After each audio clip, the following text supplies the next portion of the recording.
neste momento, eu convido você a estudarmos a palavra do Senhor, e aqueles que puderem, abram por gentileza a palavra do Senhor no livro de Ezequiel, capítulo 36, para lermos juntos 2 versículos, o verso 26 e o verso 27, que dizem assim, Ezequiel, capítulo 36, 26 e 27. Vai ser projetado aí para nós lermos juntos. O que é que diz lá?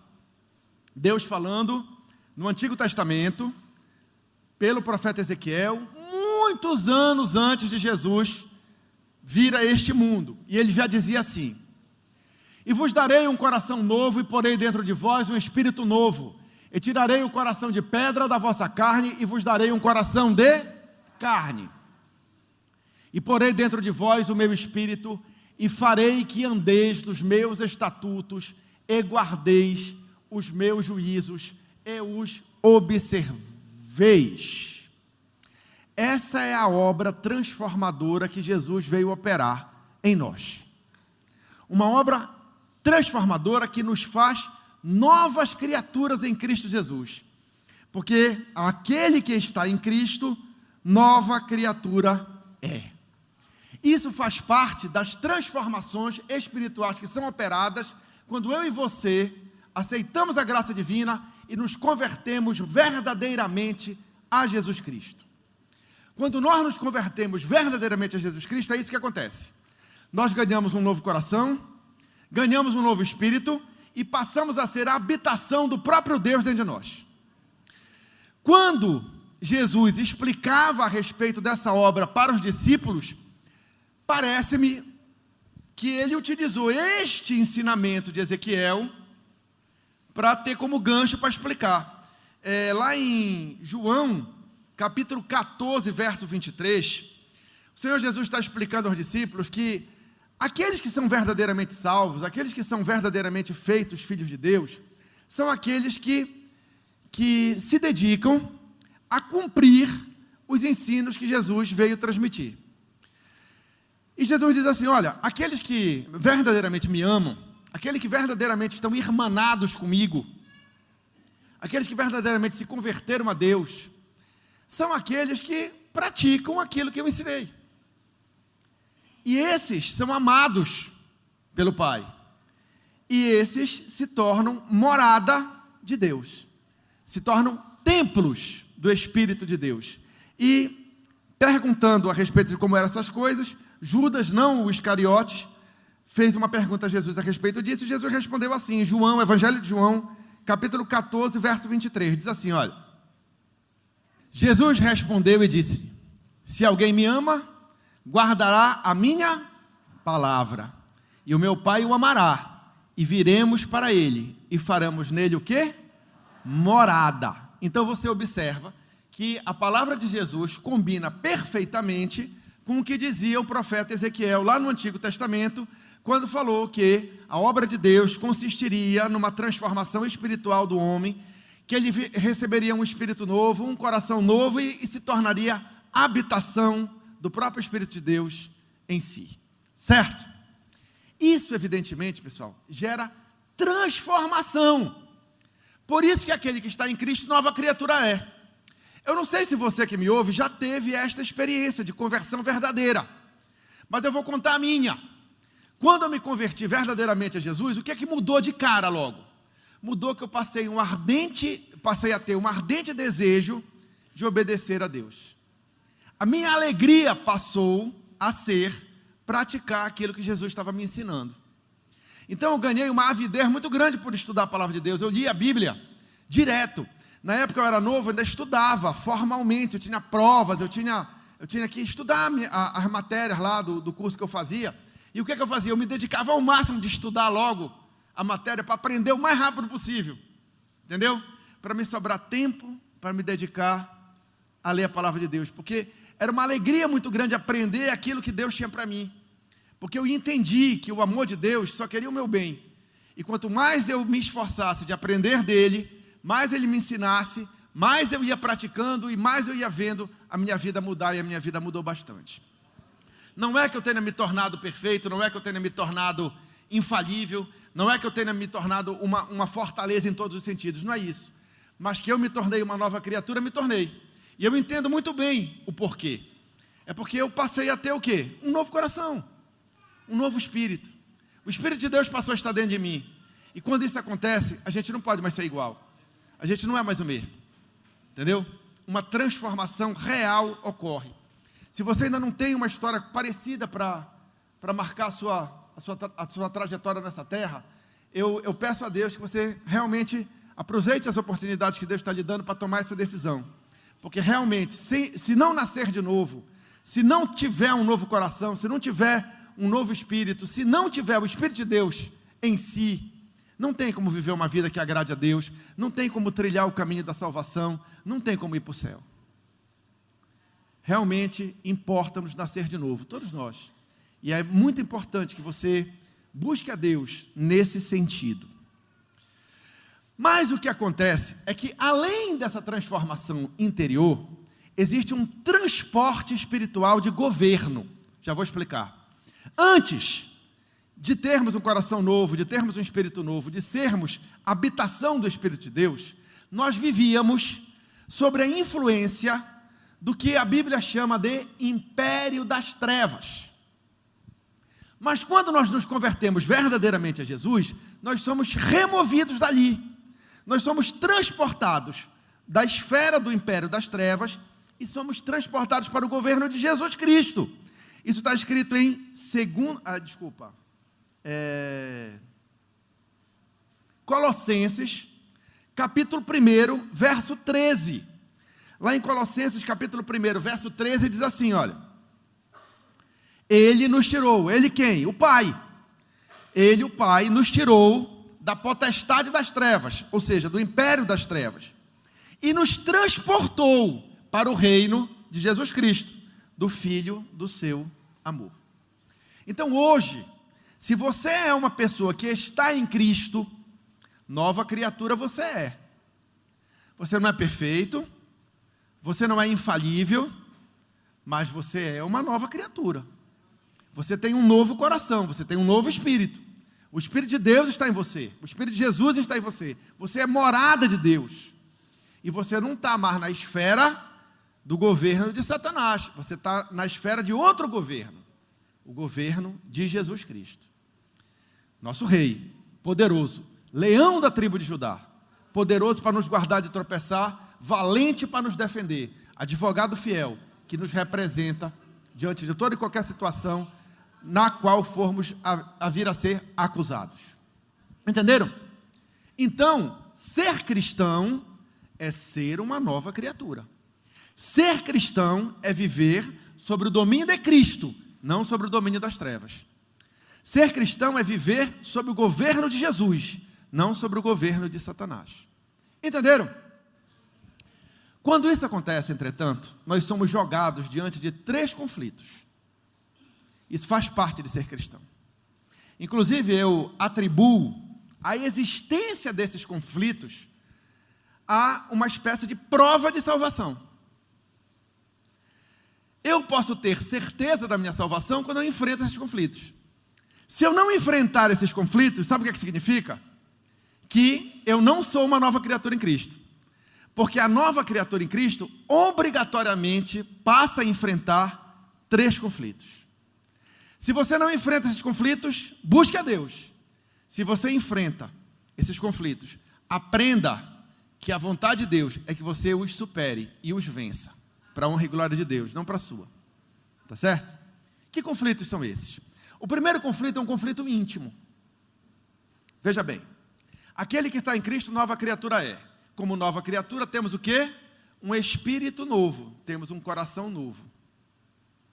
Mas também temos um coração velho, um espírito velho. Tá certo? Esse espírito novo, esse coração novo, ele é espiritual. Ele é inclinado a Deus. Tá certo? Ele gosta de obedecer a Deus. Ele tem prazer em aprender as coisas de Deus para praticar. Mas, juntamente com isso, dentro do nosso íntimo, nós também temos uma velha natureza. Tá? que ainda deseja ser satisfeita, mesmo que contrariando a nova natureza que recebemos quando nos tornamos novas criaturas em Cristo. Deu para entender? Então é um conflito.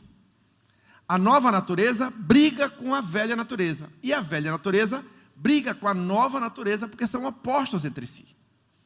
Entendeu? Quem explica isso muito bem é o apóstolo Paulo, escrevendo aos Gálatas, no capítulo 5, versos 16 e 17. Lá diz assim, olha, Gálatas 5, 16 e 17. Digo, porém, andai em espírito. Veja que esse espírito é com letra maiúscula, é o Espírito Santo de Deus que ele está se referindo, certo? E não cumprireis a concupiscência da carne. Concupiscência é desejo maligno da carne, ou seja, os apelos pecaminosos da nossa antiga natureza.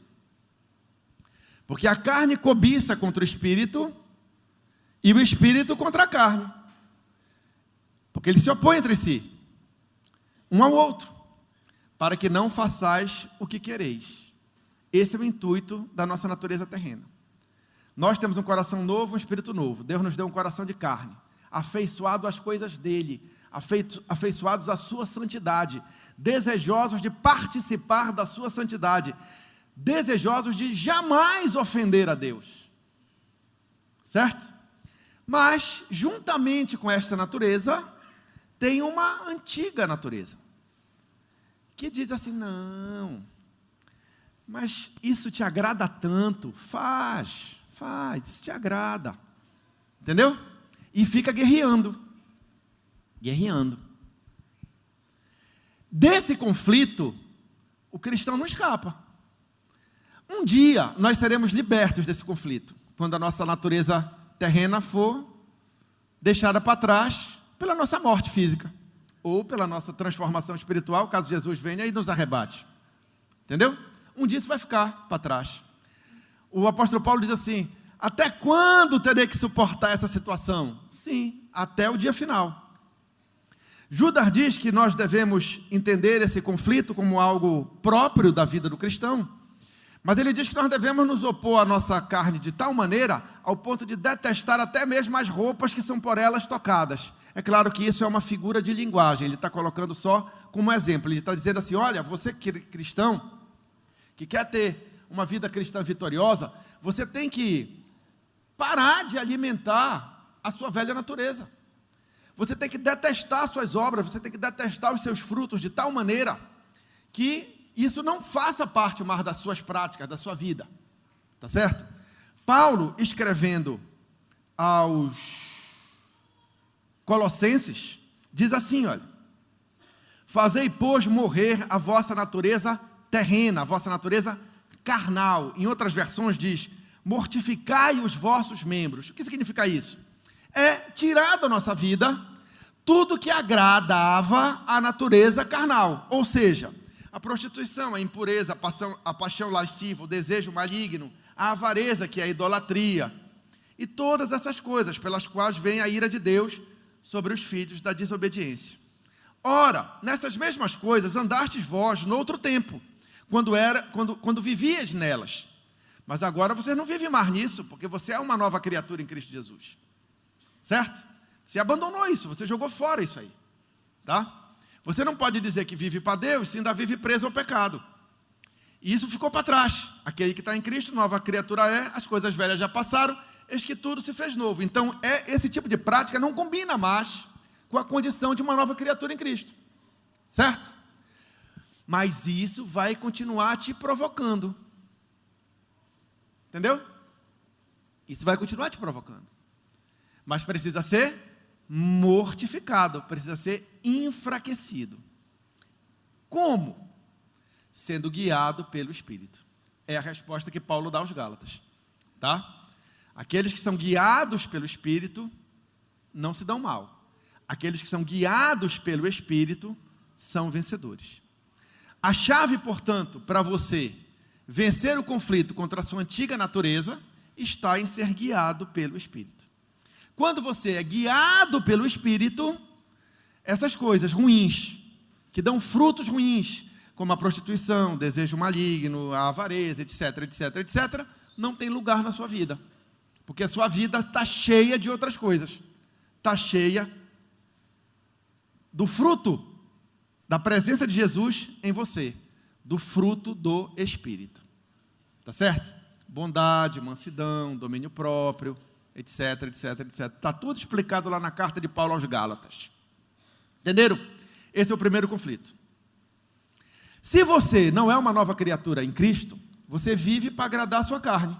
Então não há conflito. Por isso que dissemos que esses conflitos fazem parte da vida de cristão. Entendeu? Se você não enfrenta conflito com isso, é porque você não tem duas naturezas, você só tem uma. Entendeu?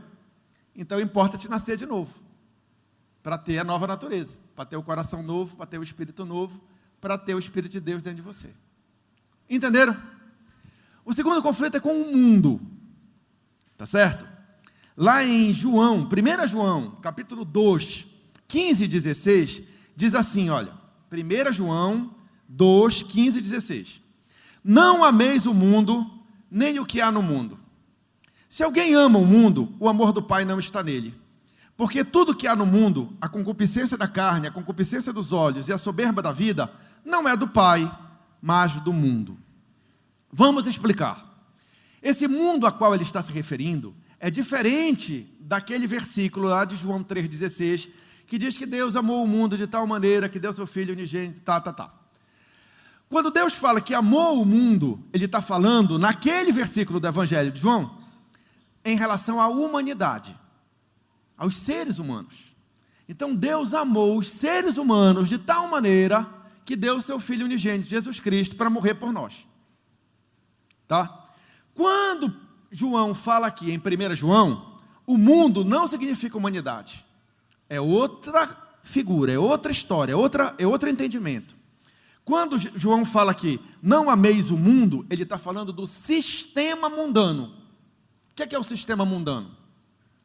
As filosofias dos homens, tá certo?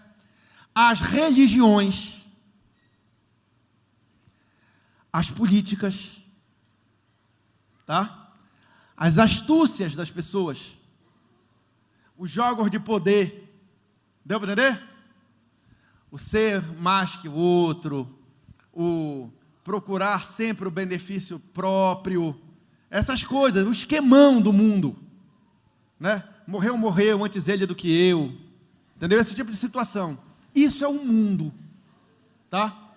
As filosofias, o desejo por lucro, entendeu? Isso é o mundo. O cristão não pode entrar nesse sistema. O cristão, ele vive para agradar a Deus. Ele não pode viver preso a essas regras do mundo.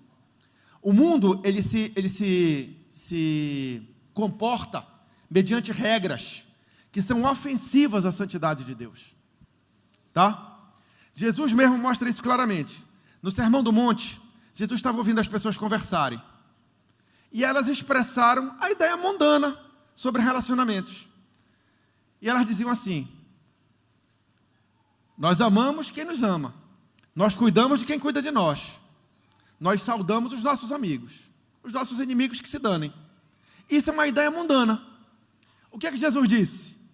Ouviste o que foi dito: amais os vossos amigos e odiai os vossos inimigos. Eu, porém, vos digo: amai os vossos inimigos. Quer dizer, mostrando que existe um conflito entre as ideias de Deus a respeito de como as pessoas devem se relacionar e as ideias de como o mundo trata os relacionamentos.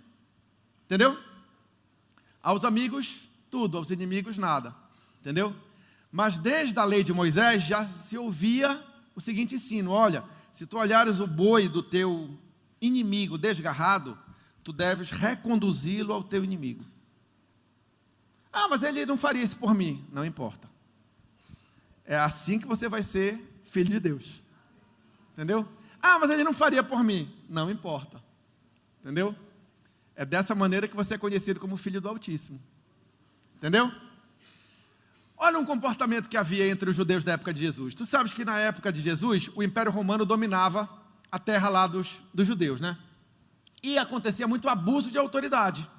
O soldado romano chegava com o judeu e dizia assim: carrega minha mochila.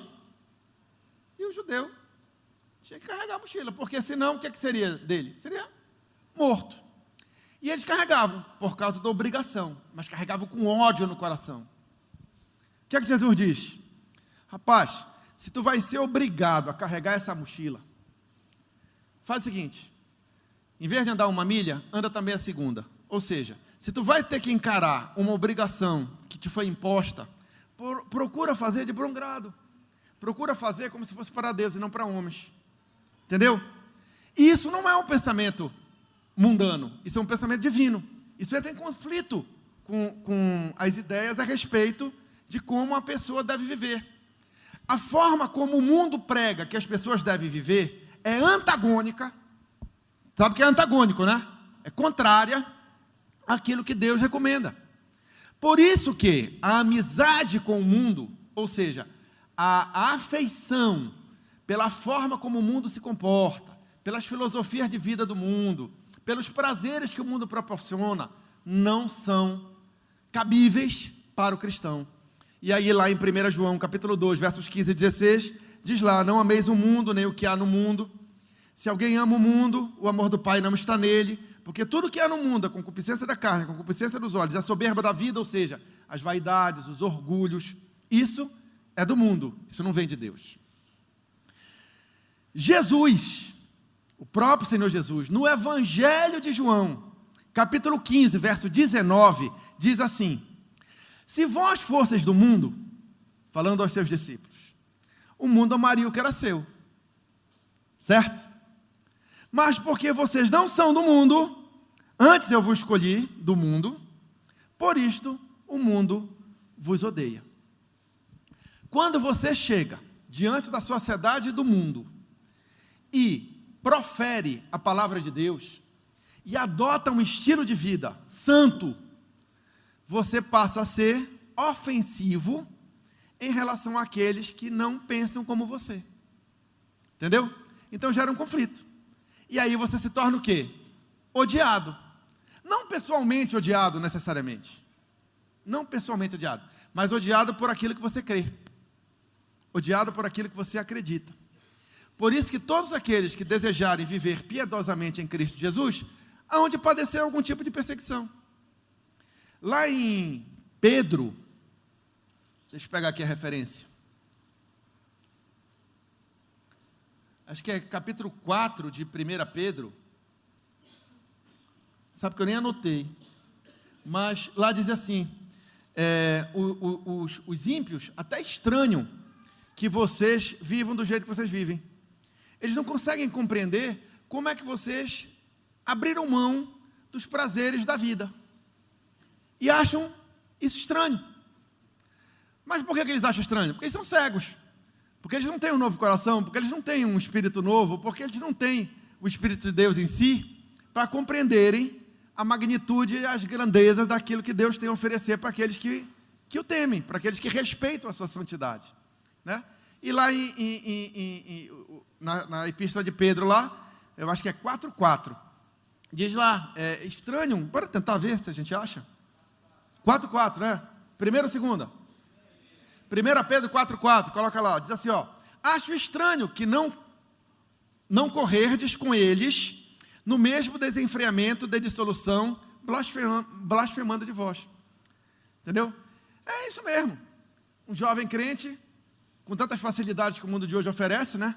Às vezes se guarda do mal para não ofender a Deus, o que está perfeitamente correto diante das Escrituras Sagradas, e a turma estranha. Rapaz, por que isso? Tem toda a facilidade, tem todas as oportunidades, entendeu? Mas, pelo temor do Senhor, os homens se desviam do mal. Isso, essa atitude de temor a Deus, essa atitude de apreço pela santidade das coisas de Deus, isso é uma coisa que o mundo desconsidera. E te bota em conflito com aquilo que o mundo pensa. Porque o mundo fala o quê? Que você tem que se agradar, você tem que estar numa boa. Entendeu? Por que você vai se privar de um determinado prazer que está sendo oportunizado, se você tem a condição de realizá-lo. Por quê? Só porque a Bíblia diz que isso é errado? Quem escreveu a Bíblia? Não foram homens como nós? Quem sabe se eles estão certo ou errado mesmo? Isso é o pensamento do mundo. Entenderam? Então existe um conflito entre o mundo e o crente. E como vencemos este conflito? Resposta. Cadê a resposta? 1 João, capítulo 5, versos 4 e 5. Essa é a resposta. Como vencer o mundo? Olha aí. Porque todo aquele que é nascido de Deus, ou seja, todo aquele que é uma nova criatura em Cristo Jesus, todo aquele que tem um coração novo, um espírito novo, certo? Que tem um espírito de Deus dentro de si, vence o mundo. E essa é a vitória que vence o mundo. O quê? A nossa fé. Fé em quem? Verso 5. Quem é o que vence o mundo, senão aquele que crê que Jesus é o Filho de Deus? Resposta: como se vence o mundo? Pela fé em Cristo. Pela fé naquilo que Ele nos ensinou. Tá certo? É assim que a gente vence o mundo. Nós abdicamos de determinadas facilidades da vida mundana em prol de cultivar a santidade do Senhor em nós. Por quê? Porque nós cremos que Jesus Cristo cremos que aquilo que Jesus Cristo nos ensinou é o correto a ser feito. Entendeu? É nesta fé, nos ensinos de Jesus, que nós somos distanciados da maneira com que aqueles que não temem a Deus vivem. Tá certo? E é por isso que temos escapado da corrupção desse mundo. Porque se você acha que a sua vida como cristão, por conta desses conflitos que são inerentes, é uma vida complicada, imagina viver neste mundo sem Deus. O que é a vida dos ímpios? É uma vida de tropeço. Os ímpios vão de mal a pior, enganando e sendo enganados. Mas muitas vezes, rindo à toa. Sabe por quê? Porque eles são cegos, são ignorantes das coisas espirituais e não sabem que estão rumando para um abismo cada vez maior, porque um abismo chama outro abismo. Tem muita gente que é cristão, que quando vê o ímpio tendo alguma espécie de bom resultado nesta vida terrena, diz assim: como é que ele consegue dormir? Dorme sim, dorme sim, entendeu? Mas dorme porque é cego. Você não dormiria, eu não dormiria, porque temos temor ao Senhor, entendeu? Mas dorme sim. Só que não sabe que aquela vida que ele está levando, caso ele não se converta a Deus, caso ele não nasça de novo, caso ele não se arrependa do seu mau caminho, vai acabar muito mal. Entendeu? Então, se você acha que a vida cristã tem dificuldades por conta desses conflitos, saiba que a do ímpio também tem. Só que tem uma diferença. Todas as nossas dores e todos os nossos sofrimentos um dia passarão. Todas as nossas lágrimas serão enxugadas. As dos ímpios estarão apenas começando. Entendeu? Então, alto lá, tenha uma visão crítica das coisas, porque isso é importante. E finalmente o terceiro conflito, que é contra quem? Contra o próprio capeta. Entendeu? O diabo, ele nos circunda como um leão, rugindo, procurando alguém para devorar. Mas, em Cristo Jesus, nós temos poder e autoridade para resistir-lhe firmemente. Tá certo? Desde que estejamos sujeitos a Deus. Tiago, capítulo 4, verso 7. Como é que diz lá? Sujeitai-vos, pois, a Deus, resisti ao diabo, e ele fugirá de vós. Opa! É por isso que a gente não pode dar lugar ao diabo, pessoal. É por isso que a gente não pode ser infiel a Deus. Tiago mesmo fala isso. Ele diz assim, olha, Tiago 4, mesmo capítulo 4, verso 4. Ele diz assim, ó: adúlteros, infiéis, vocês não sabem que a amizade do mundo é inimizade contra Deus? Quem quer ser amigo do mundo faz-se inimigo de Deus. Por quê? Porque na amizade com o mundo, você dá lugar àquele que atua no mundo. E quem é que atua no mundo? O mundo perece nas mãos de quem? do maligno. Então não dê lugar ao diabo. Sujeitai-vos, pois, a Deus, resisti ao diabo, e ele fugirá de vós. Então agora bora entender o que nós falamos aqui hoje. O que foi dito? Foi dito que ser cristão é ser uma nova criatura em Cristo. É ter uma vida transformada. Porque fomos alvos de uma ação espiritual, que nos deu um coração novo, um espírito novo, e nos fez habitação do próprio Deus. Não foi isso? Ser habitação do próprio Deus, ter um espírito novo, ter um coração novo, nos lança em 3 conflitos. Um íntimo, contra a nossa própria natureza terrena, com o mundo, com os conceitos do mundo, com as filosofias do mundo, que jaz no maligno, e com as próprias ações espirituais da maldade, não foi? Mas também foi mostrado que esses 3 conflitos têm uma chave de vitória. Quer ver? Vamos lembrar? Você leu, não sei se você está ligando, mas você leu. Como é que você vence a nossa carne? Sendo guiado pelo Espírito. Como é que você vence o mundo? Pela fé em Cristo. Como é que você resiste ao diabo? Sujeito a Deus. Alguém viu algum mérito humano nessas vitórias? Aí é que eu queria chegar. Tá certo? A vida cristã vitoriosa requer uma única coisa, que muitas pessoas dentro das igrejas têm maior dificuldade para entender. Não é na força do homem. Tá? É na direção do Espírito. É pela fé em Cristo. É em sujeição a Deus. Tá? Por que as pessoas vivem mal? Vivem mal porque querem viver um cristianismo baseado na sua própria força. Não é na nossa própria força que podemos vencer. Então, o que é que eu recomendo para você nesta manhã? Que você cultive o Espírito Santo de Deus em ti. Tá? Que você se consagre a Deus. Que você se devote a Deus. Porque se você deixar o Espírito se entristecer, se você apagar o Espírito, como diz o apóstolo Paulo aos Tessalonicenses, que nós não devemos fazer, lá em 1 Tessalonicenses, assessores, 1 Tessalonicenses, não apagueis, achei, 1 Tessalonicenses 5,19, não apagueis o Espírito, não extinguais o Espírito. É como que se o Espírito fosse um fogo dentro de nós. E esse fogo ardendo, ele é capaz de nos fazer vitoriosos em toda e qualquer situação. Seja nos conflitos íntimos que temos, seja contra as ideias do mundo, seja contra o próprio Satanás, em pessoa, se ele viesse nos peitar. Agora, para isso o Espírito tem que estar ardendo, tem que estar aceso. Mas o que é que as pessoas fazem? Elas deixam o Espírito se apagar. Tá certo? E como é que a gente acende o Espírito? Adorando. Gente, Deus habita no meio dos louvores. Paulo explica que a melhor maneira de nós, vamos dizer assim, estarmos sempre incendiados pelo Espírito de Deus é louvando.